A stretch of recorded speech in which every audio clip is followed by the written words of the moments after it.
cellphone. Wala pa rin CD o DVD, meron lang Betamax. Sa Jingle Magazine, tutong mag-gitara, sinifra ang mga kanta sa cassette plaka.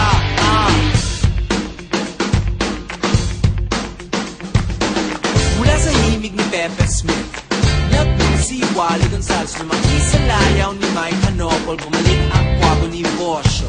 Kumusta mula sa Maria Capra, umistambay si Heather sa bahay ni Gary Granada ng bagong luma ni Joey Ayala.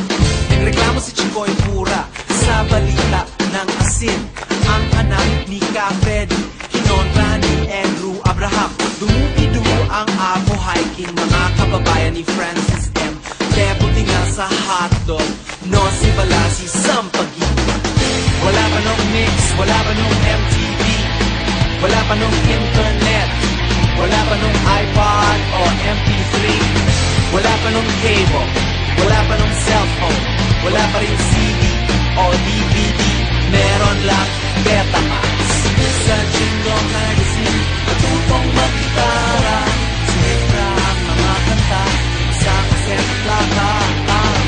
Ipagpatuloy ang daloy ng alon, ipagpatuloy ang daloy ng alon, ipagpatuloy ang daloy ng alon, ipagpatuloy padayon.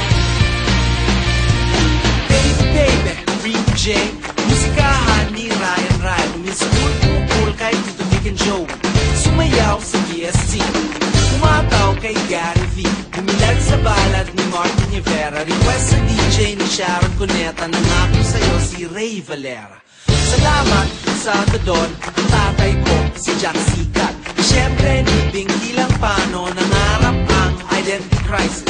Huwag kalimutan ng Woods, namatay sa ingay ng dead ends, never meant to be betrayed sa XPNU at Club Dread. Wala pa nung mix, wala pa nung MTV,